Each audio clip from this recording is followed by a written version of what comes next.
नमस्कार मित्रों, apex classes एजुटेक के डिजिटल प्लेटफॉर्म पर आप सभी लोगों का हार्दिक स्वागत है। मैं आपका अपना विशाल मोदी। आज हम लोग डिस्कस करेंगे आहार नाल में मुख गुहा के अगले भाग, जिसका नाम क्या है, लार ग्रंथि के बारे में। पिछले वीडियो में हम लोगों ने, लास्ट वीडियो में क्या देखा था, हम लोगों ने जिह्वा के बारे में पूर्ण रूप से अध्ययन कर लिया था। जिह्वा के बारे में यानी जीभ के बारे में पूरा अच्छे से पढ़ लिया। मुख गुहा के 4 भाग होते हैं, जो मैं पहले ही बता चुका हूं आप लोगों को कौन कौन सा। पहला भाग आपके पास में था तालु, पूरा पढ़ लिया। दंत, उसको भी पढ़ लिया हम लोगों ने। तीसरा भाग आपके पास में कौन सा था, जीभ, जिह्वा, उसके बारे में पढ़ लिया। आज हम लोग अंतिम भाग लार ग्रंथियों के बारे में डिस्कस करने जा रहे हैं। तो लार ग्रंथियां क्या होती है? लार ग्रंथियां आपको पता है कि पाचक ग्रंथियों में आती है, और हम जानते हैं कि पाचक ग्रंथियां किस प्रकार की होती है, बहिस्रावी प्रकार की होती है। समझ रहे हैं ना, बहिस्रावी। मैंने पहले भी बता चुका हूं, आप मेरे पीछे वाले वीडियो में, 1 नंबर वाले वीडियो में जाकर के भी देख सकते हैं। बहिस्रावी को पूर्ण रूप से मैंने उसका व्याख्या कर रखा है वहां पे। तो यहां पे मैं आपको यह बताऊं, बहिस्रावी का तात्पर्य यह है, ऐसी ग्रंथियां जिनकी स्वयं की क्या हो, नलिका हो। समझ रहे हो, स्वयं की नलिका हो, यानी उनका स्त्रावण उनकी स्वयं की नलिका में से लक्षित अंग पर पहुंचता है। तो ऐसी ग्रंथियां क्या कहलाती है, बहिस्रावी प्रकार की कहलाती है। तो पहला बिंदु मैं यहां पे लिखना चाहूंगा इसके बारे में, जो अपने पास में आ रहा है, ये कैसे प्रकार की है आपके पास में, बहिस्रावी प्रकार की है। समझ गए बच्चे, बहिस्रावी। दूसरा और सबसे मुख्य बिंदु की बात करने जा रहा हूं, बहुत अच्छे से सुनिएगा। अगर आपने सुन लिया तो समझ लो आपने गढ़ जीत लिया। ठीक है, तो ऐसा है बच्चे कि सवाल आता है कि लार ग्रंथियां कहां स्थित होती है। तो आप हमेशा अपने उत्तर में लिखोगे क्या, मुख गुहा में लार ग्रंथियां स्थित होती है, और वहां पे आपको दे दिया जाएंगे 0 नंबर। सर ये कैसे हो गया सर, 0 नंबर? ऐसा तो मत करो सर। तो मैं आपको बता देता हूं, लार ग्रंथियां सदैव मुख गुहा के बाहर की ओर स्थित होती है, परंतु इनकी नलिकाएं लार ग्रंथियों का स्त्रावण, लार ग्रंथियों का स्त्रावण क्या होता है, लार, उसे मुख गुहा के अंदर डिलीवर्ड करती है, पहुंचाती है। लेकिन अगर आपको कोई पूछे लार ग्रंथियां कहां स्थित होती है, तो आपका आंसर क्या होगा, लार ग्रंथियां सदैव मुख गुहा के बाहर की ओर स्थित होती है। समझ गए क्या? तो मैं इसको पॉइंट को लिखना चाहूंगा यहां पे, बहुत इंपॉर्टेंट पॉइंट है, बहुत जबरदस्त इंपॉर्टेंट पॉइंट है।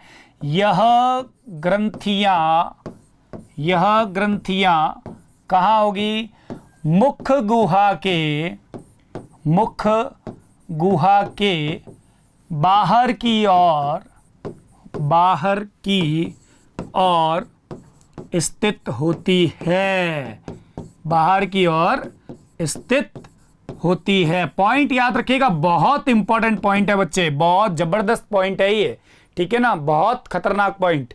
ठीक है, तो यहां पे इसको मैं आपके पास में बता देता हूं कि मुख गुहा के इधर की तरफ, बाहर की तरफ है ये। ठीक है, लार ग्रंथियां दिख रहा है ना बच्चों आपको? ठीक है, हाईलाइट होता हुआ नजर आ रहा है, ट्यूबलाइट लग रही है यार, नया पिक्चर है, डिजिटल पे पढ़ा रहा हूं। ठीक है, तो ये चीज आपके पास में। अब मैं तीसरा बिंदु इसके बारे में बात करूंगा, लार ग्रंथियों के बारे में, और मैंने हाईलाइटर को सेलेक्ट किया हुआ, इसलिए स्टार भी चमक रहा है हमारा। देखिए क्या खतरनाक चमक रहा है। बंद हो जा, फुश, जादू हो गया। हाँ।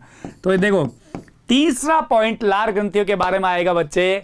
लार ग्रंथियां मानव में 3 जोड़ी होती है। कितनी होती है? 3 जोड़ी। ठीक है, तो मैं यहां पे लिख देता हूं, क्या आ जाएगा रे, 3 जोड़ी लार ग्रंथियां मानव में पाई जाती है। समझ गए क्या? उन 3 जोड़ी ग्रंथियों के नाम बताने जा रहा हूं बच्चों आपको। जैसे मैं नाम बता रहा हूं, आपको ऐसा लगेगा अटपटा, सर अंग्रेजी में क्यों बता रहे हो, सर अंग्रेजी में नहीं याद रखना मुझे, ऐसा आपको लगेगा। लेकिन मैं आपको एक आपके भले के लिए बता रहा हूं आपको कि इसका नाम अंग्रेजी में याद रखिएगा बेटा।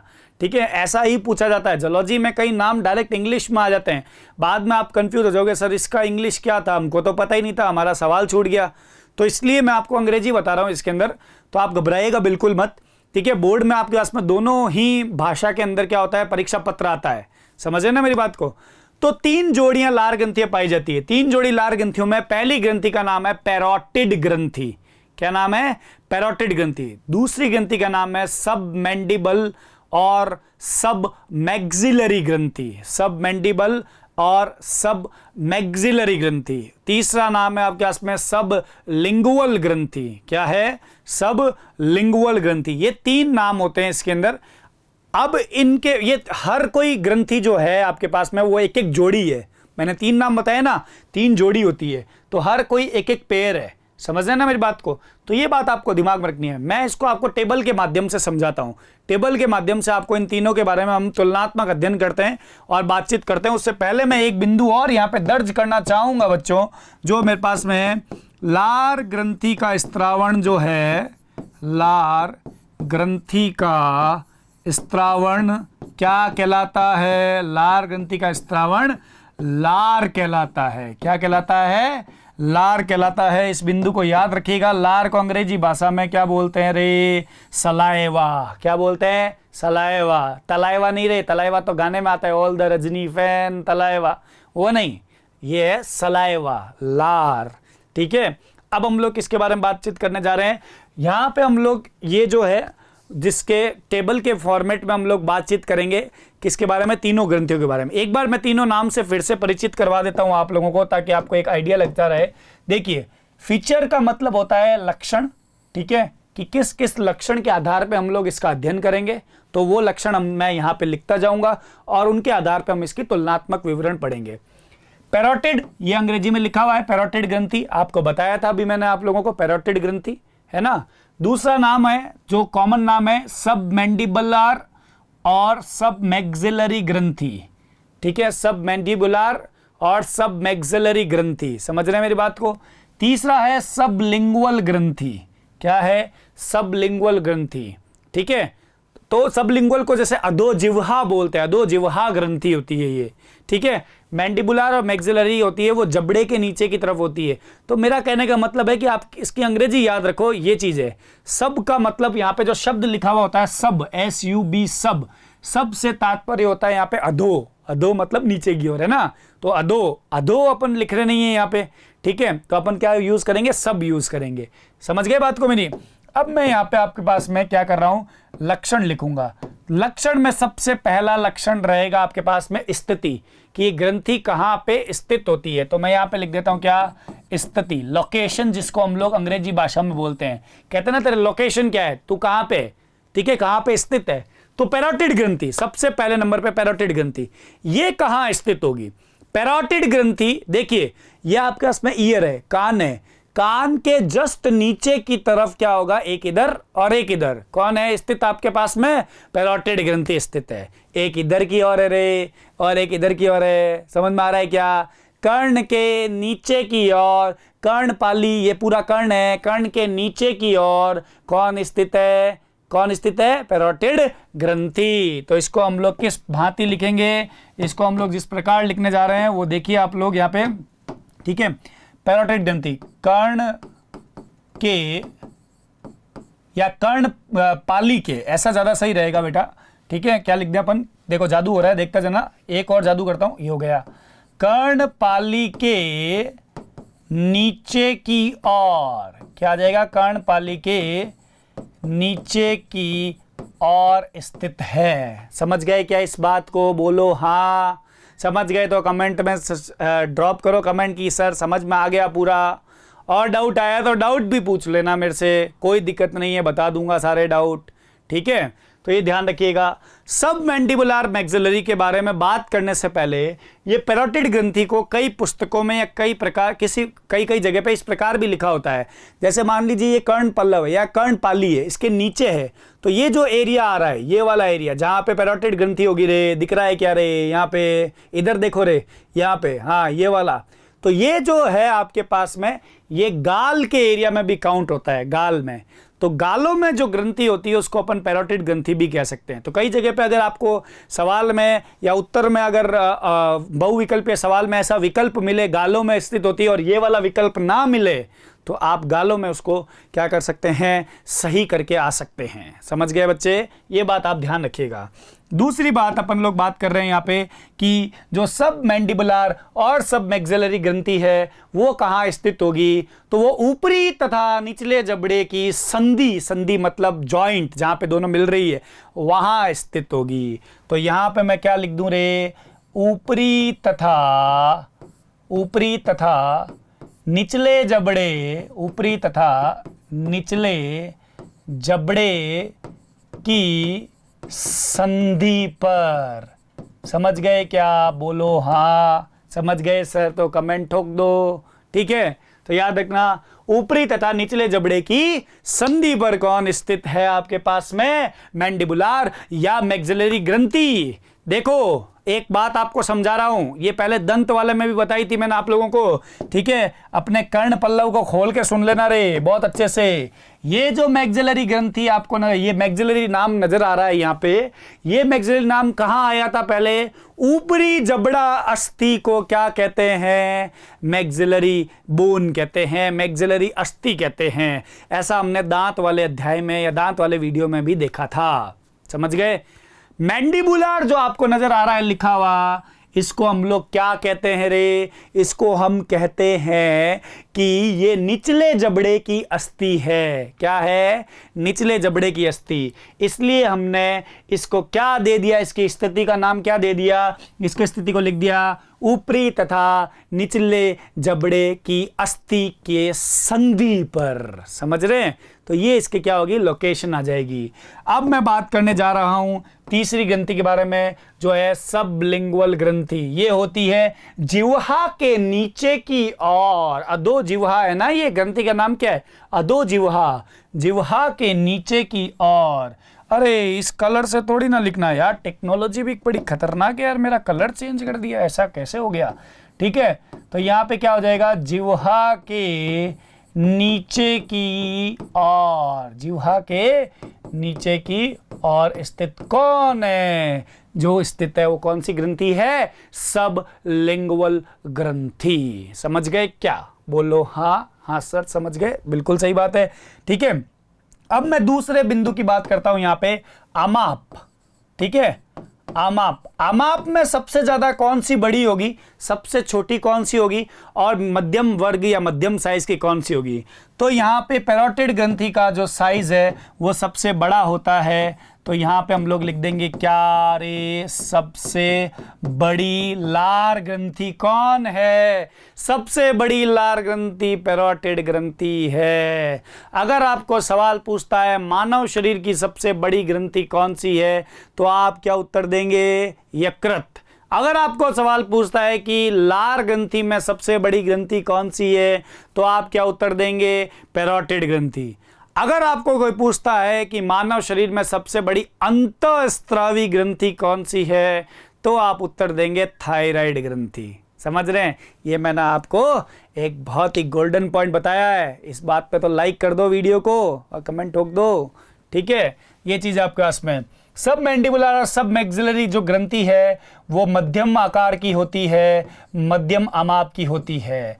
और सबसे छोटी जो ग्रंथि होती है वो होती है यहाँ पे कौन सी आपके पास में? छोटी जो ग्रंथि आ रही है वो कौन सी है? सबलिंगुअल ग्रंथि। ठीक है, अच्छा छोटी की मात्रा नहीं लगेगी, बड़ी की लगेगी क्या? लगा देते हैं यार, हो जाती है कई बार भूल, मानवीय भूल है, छोटी ग्रंथि हो जाती है। ठीक है, ये बात याद रखिएगा। आमाप के बाद में तीसरा इसके अंदर आता है नलिका। बहुत इंपॉर्टेंट पॉइंट, नलिका। क्यों बोल रहा हूं मैं इसको बहुत इंपॉर्टेंट? नलिका क्योंकि ये लार ग्रंथियां बहिस्रावी प्रकार की होती है, तो प्रत्येक ग्रंथि से कोई ना कोई नलिका निकलेगी, जरूर निकलेगी ना? बोलो हाँ। ठीक है, और इन नलिकाओं का नाम जो है वो साइंटिस्ट के नाम के आधार पे है। तो जो पैरोटिड ग्रंथि से जो नलिका निकलती है उसका नाम मैं यहाँ पे लिख रहा हूँ स्टेनसन्स डक्ट। क्या होता है?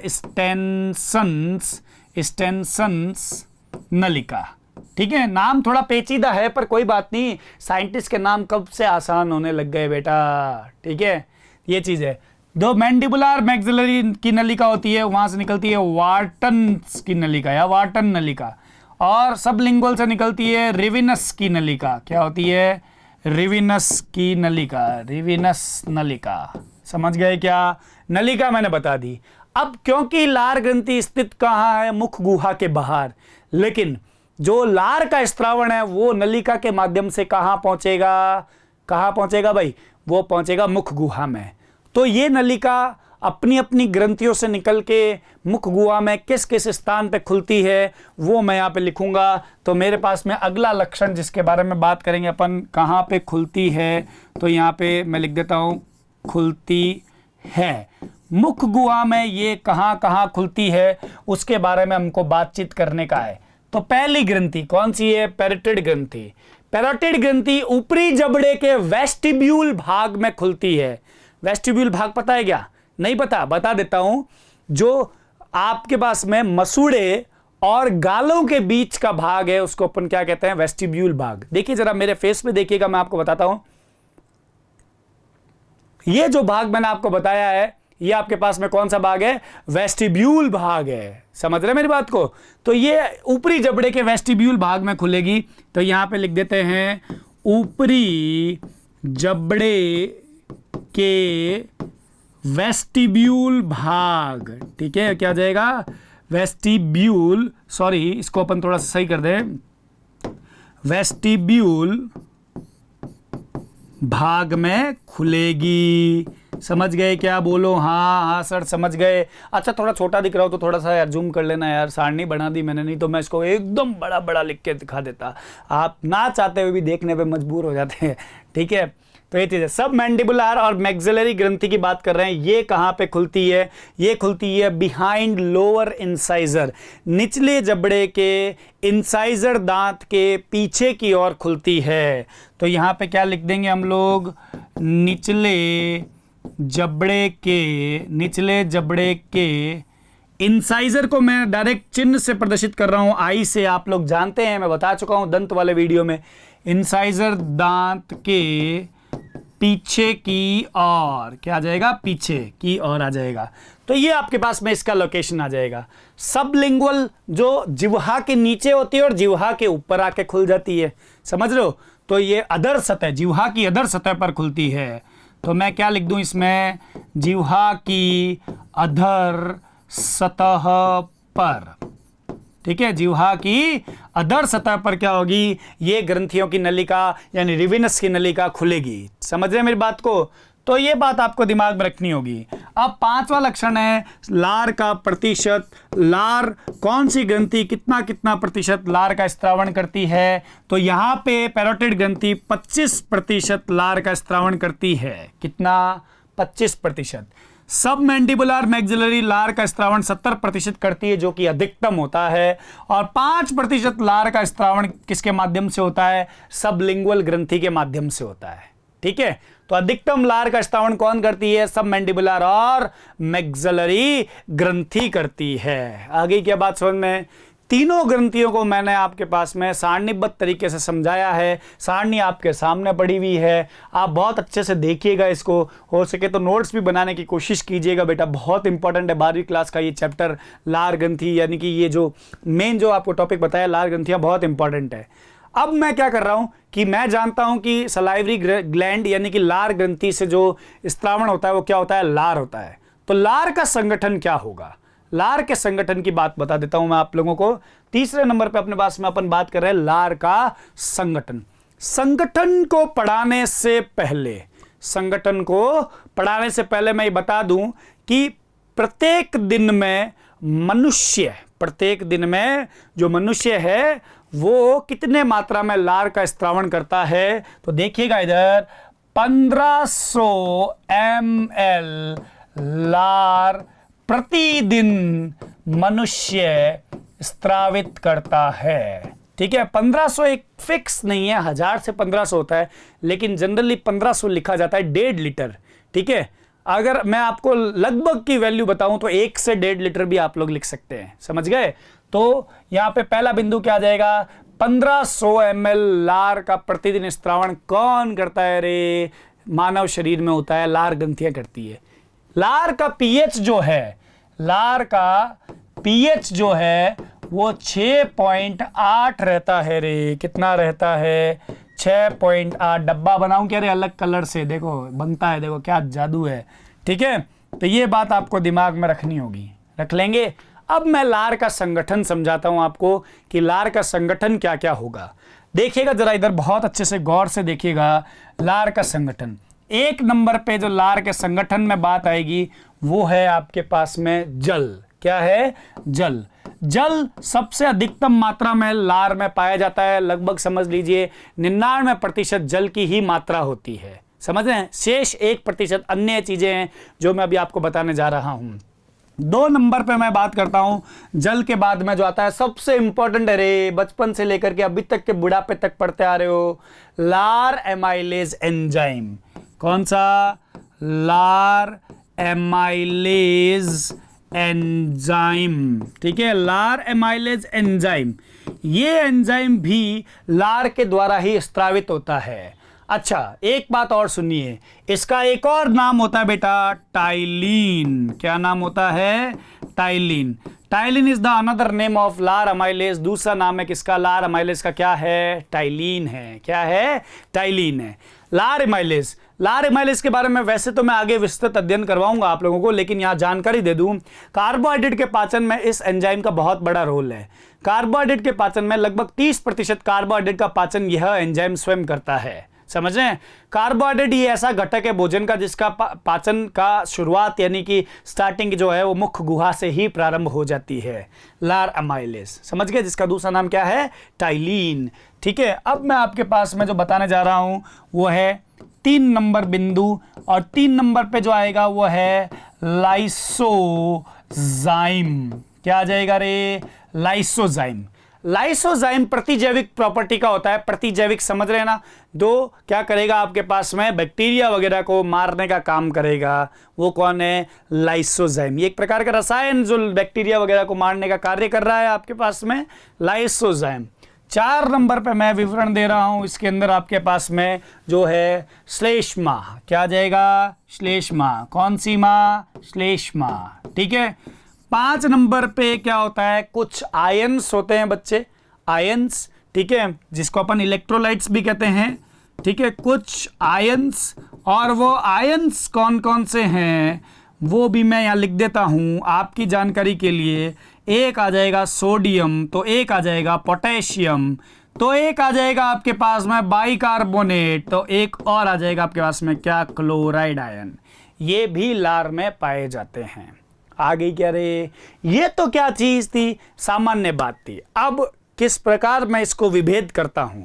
2 चीजें और है जो लार में मिलती है, और वो बड़ी खतरनाक चीज है। ठीक है, देखिएगा जरा। अब मैं इसको लिखने का प्रयास कर रहा हूं यहां पे, तो आप लोग देखिएगा जरा। 6 नंबर पे मैं यहां पे लिख रहा हूं IgA एंटीबॉडी। क्या लिख रहा हूं? IgA antibody. IgA एंटीबॉडी जो है वो किस में पाया जाता है? लार में पाया जाता है। प्रतिजैविक है, एंटीबॉडी है, प्रतिजन को मारने के लिए काम करेगा। प्रतिजन मतलब समझ रहे हैं, जो शरीर से बाहर से आने वाले जो रोग के कारक होते हैं, रोगजन होते हैं, उनको मारने का कार्य कर सकता है ये। एंटीबॉडी का मतलब ही यही होता है बेटा। प्रतिरक्षा तंत्र में बहुत बड़ा रोल होता है इसका। मानव शरीर में 5 प्रकार के एंटीबॉडी पाए जाते हैं। IgG, IgA, IgM, IgE, IgD, ये 5 प्रकार के एंटीबॉडी है। सर क्या बोला आपने? दमादम बोल दिया, मुझे तो कोई समझ में ही नहीं आया। तो आपको बता देता हूं मैं कि इसको याद रखने का तरीका आपको मैं यहां लिख रहा हूं, देखिएगा। GAME, game D. क्या लिखा मैंने? Game D. इन सब के आगे आप IG लगा दीजिए। ठीक है, तो क्या हो जाएगा? IgG, IgA, IgM, IgE और IgD। यही 5 प्रकार के एंटीबॉडी मानव शरीर में होते हैं रे। ठीक है, और आप कभी जीवन में नहीं भूल सकते अगर आप ये ट्रिक याद रख लोगे तो। समझ रहे हो?